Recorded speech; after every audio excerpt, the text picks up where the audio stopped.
Hi, I'm Harry Rosenblum from the Brooklyn Kitchen, and today we're going to talk about traditional pickling crocks.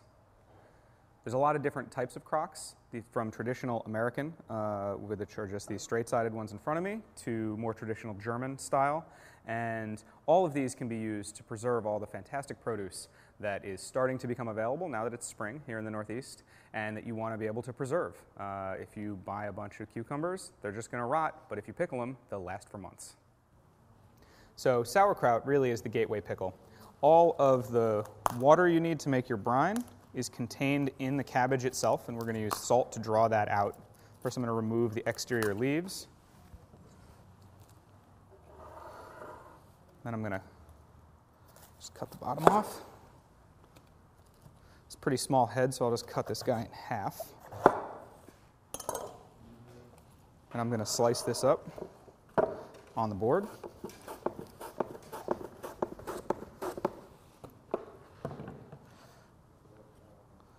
That will become our sauerkraut once it's pickled. So I'm just going to keep going, get all the way through this guy. Now I've got all my cabbage shredded. We just need to mix it up with some salt. The proper ratio is 1:40, which comes out to be about 3 tablespoons of salt per 5 pounds of cabbage. So this cabbage was a little bit less than that. This guy was like in the 4-pound range, so I've got a couple of tablespoons of salt here. Just going to sprinkle them on, and then really mix them up. Knead it. You can knead it almost like bread. You can do this in a big bowl if you don't have a big counter. As long as your vegetables are fresh, should have, especially if you're doing a shredded vegetable, even if you do shredded carrots, something like that, you should be able to draw enough liquid out of them just by the salt to make your brine.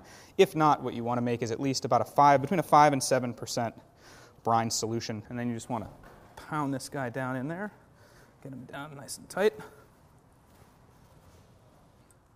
So then you want to weigh down the vegetables. You can use a plate, you can use some stones, you can use a smaller crock. Sometimes it's a good idea to take some of your leaves, and you can really make a nice little bed there with the leaves, and that'll help. And then you can put your weight in there. Then let it ferment for a couple of weeks. Depending on the temperature, the warmer it is, it will get sour faster. And basically you can taste it about every week, and when it reaches your desired level of sourness, your sauerkraut is ready. So in any of these types of vessels, you can pickle any vegetable that can be eaten raw. We have 2 types of crocks here at the Brooklyn Kitchen. One are the straight-sided traditional American crocks. Those are made in Ohio. And the fancier harsh fermenting crocks, which come from Germany, which are a traditional style from Europe. So as fermentation is occurring, the bacteria are releasing carbon dioxide, and that carbon dioxide bubbles out. This crock from Germany is designed so that rather than using a plate or anything else, you have these stone weights that are made so that they fit perfectly inside. So you would put in all of your vegetables, put in your brine, and then in order to hold those below the level of the liquid, you would insert these stones. And these are just raw stones. So those go inside, and they're going to hold down your vegetables.